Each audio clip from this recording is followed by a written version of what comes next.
From the great halls of their house, there are assembled three who hope to one day be the world's greatest driving heroes. Created from the cosmic legends of the universe comes our team captain, the Vision, Bill Fisher. Their soon-to-be Wonder Woman, Vicki Fisher.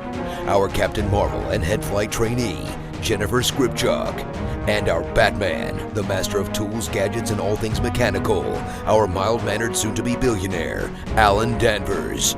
Their mission, to fight injustice, share what is right and wrong, to get you out of your house and come out racing with them, and serve all mankind. They are the Garage Heroes in Training Team.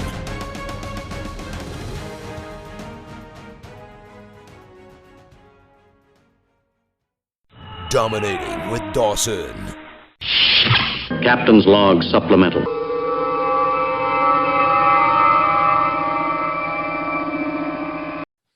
So, Miss Vicki. Yes, sir. Do you remember when we were watching those WRL events and some of those grid life events where you used to see the in-car video and it had like the cameras seeing front and back, but it also could see all the telemetry and everything that was going on? Mm-hmm. You know, most of the ones that we liked were taken by the Sentinel system. Remember James came on our podcast earlier? Right. You know, we have no excuse since he lent us one for trial and demonstration purposes. We should actually probably put that in one of our cars. Maybe two. I really think we should. I think we should. I know. Because then we'd look like the immature endurance racing team that we are. Oh, wait, I mispronounced that, didn't I? Sorry, my bad. We could So what does have, the Sentinel system do? we could have 3 cameras with picture-in-picture. We could have, if we ever get the AIM system to work, open invitation to anybody from AIM to come on and give us a little bit of love. We need some help. And then we could have all our telemetry on there. And then we can have it streamed live into the paddock or around the world to our millions of fans. We're apparently very popular in Kenya right now. Don't know why, but that's fine. And it can integrate all the available race statistics from like Race Hero and everything. So we could actually see how we're doing on video. We wouldn't even have to carry around our phone anymore. Live. I love it. Ben Dawson. I needs me some Ben Dawson. It's a great day at the garage. How may I direct your call? Well, I have a question for you, Mr. Dawson. Okay.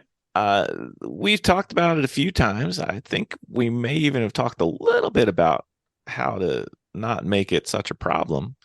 But okay, are we talking about my body odor again? No. This off air. This is actually worse than that, Ben. Oh no, it's pretty bad. But let's hear it.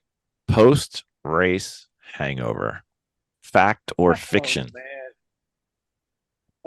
Stone cold fact for me, but it was also a stone cold fact that my wife had to tell me it was a problem. So that's great. But yeah, it's definitely something that can affect me. What about you guys?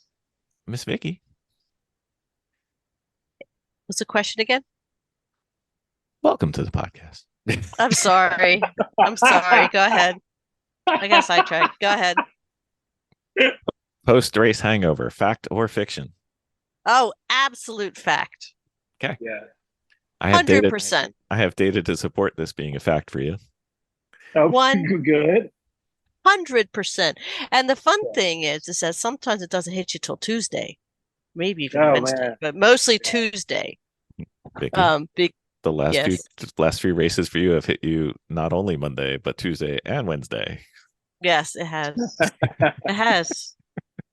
It has.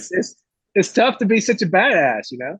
It is. Man, well, She left it all at the track, Ben. She left it all at the track. There is so much adrenaline that's going on now, but you know what? Now, yes, there is race hangovers. They're not as bad as they were as before when we started. I did notice, unless when you're brand new to it, just being on track takes everything out of you. Like everything. I remember coming home from a couple DEs early on and like ordering a pizza and then falling asleep before it even got there. I'm out. Right, Yeah, and it's like the pizza's. You're still holding the pizza, right? You still got half of it in your mouth. Right, exactly. Yeah. And you I think fall you asleep. guys probably your hangovers early on were big snowballs of that, plus all the Oh my organizational bullshit. gosh. So Yeah. hopefully they're thinning out with the on track stuff, becoming a little bit Absolutely. more day rigor, if you will.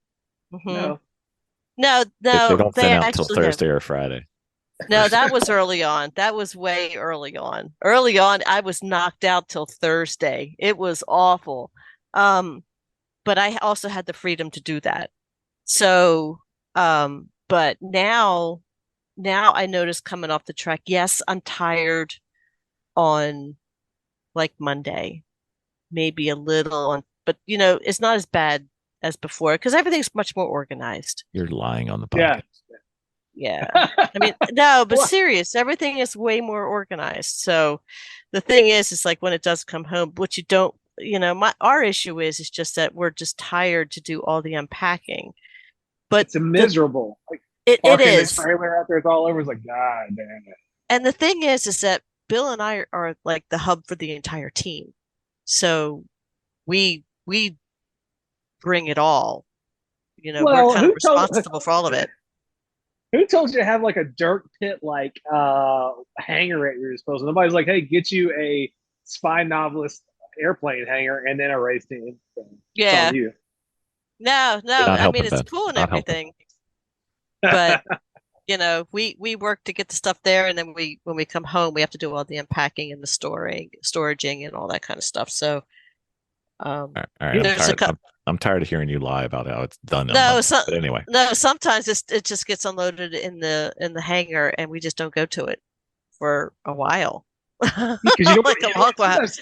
sometimes you don't Oh. want to see that stuff for a minute. Like I don't want to see this stuff for a while. But I gotta tell you too, for me, aside from all of the team owner BS that you guys deal with as far as like I gotta like unload the trailer and stuff, for me these days getting to race is one of the few times where I'm like, crap, I get to get in the car. Nobody can talk to me except for the one person on the radio, but like, nobody's gonna need me for this couple hours. I get to do my favorite thing in the world. It's a mountaintop experience. I try to use it to like cleanse my whole life. You know what I mean? Like I put a lot into it. I'm really excited to get to go do it.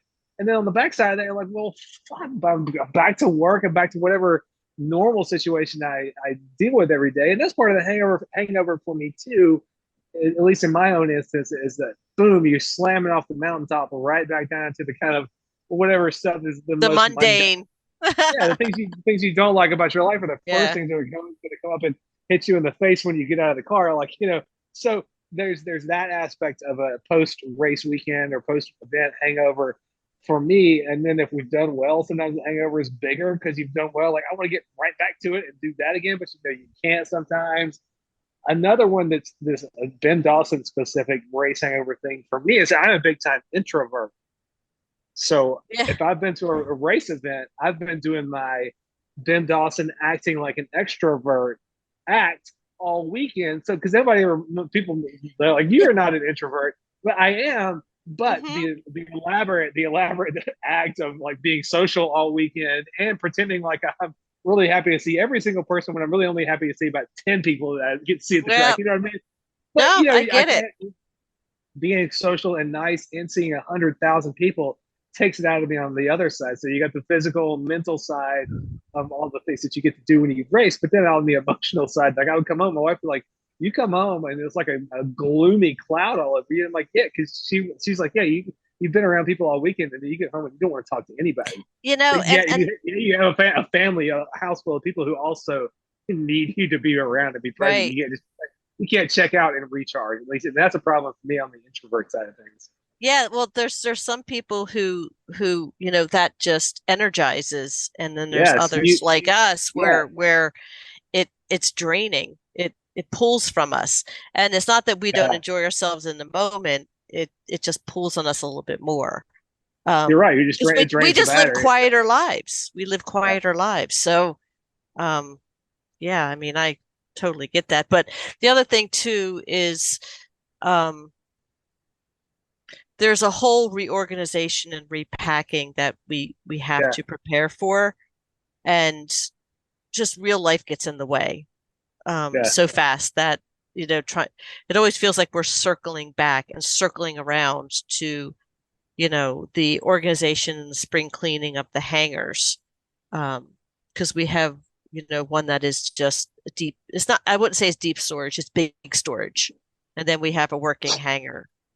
So Y'all are such Bond villains.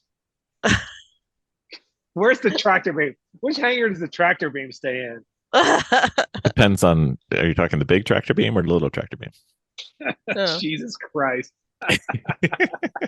Listen, we got a deal. We really lucked out. I do have to say, we freaking lucked out because we're not we're not the only car people in this place. That's the crazy part.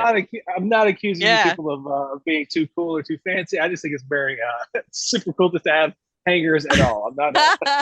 However you Yeah. got it, it's cool. Yeah, However you got there. I think there's like 5 or 6 other car people that are in that actually work There's way more. on cars in there. Well, no, that actually work on cars in there. Yeah. And then there's other people that just use them for like open hangar fronts that just use them for storage. But the Right. enclosed ones, yeah. I mean, there's a guy over there that rebuilds these little. Welcome to Dominating with Dawson. Sorry. So we have There you go. we have the post race hangover. Post race hangover. How about 2 or 3 things to minimize the hangover? Sleep. I'll say for one thing for me was just being aware that I had a little bit of a social problem. Mhm. Like trying to at least be cognizant of it, even if I can't fix and recharge my batteries as quickly as I'd like to. I have to kind of delay that gratification after the race and try to consciously be more present around the people who need me. That's one thing. It's just for me, understanding the complexities of the post race hangover, what causes them, what makes them worse, what makes them better. Just wrapping my head around it as an issue helped me to begin with. Right. Mhm. Miss Vicki, your favorite is sleep, right? Well, yeah, sleep for sure. I mean, go to bed early when you come home. Know that you're walking into it, and try to get some rest in between sections if you can manage it at the weekend. Because the weekend, I mean, there's a lot that goes on in the weekend from start to finish, and usually that's why it's really kind of cool to have, whether it's like an enclosed trailer or whether you have a trailer on site. Because if you rent a hotel, which is great, and it's it's wonderful, you get a nice hot shower and stuff like that, there's really not a place for you to escape. And that's what I find the trailers are really good for, because being the introvert, RVs. Yeah, RVs, that there is a place that you can kind of escape to and kind of go get a little bit of rest. And, because it's just so physically exhausting. And I found that when we started to really do that, it does make the hangover part better because you're able to take those breaks. So I would make 2 suggestions that I found that helped me, because I usually can't do the Monday off thing. It just, doesn't happen. One is I do the nap thing once a day if I can during the race weekend. Ooh. Wow, I'd love to do that. That's good. And then the other thing is I have truncated my evening festivities on race weekend. I think most people know to find me before like 9 or maybe 10, or they're not going to find me. Well, they can find me. I'll be in bed snoring. But yeah, he literally takes naps during the weekend. I do. I'm so jealous. That sounds great.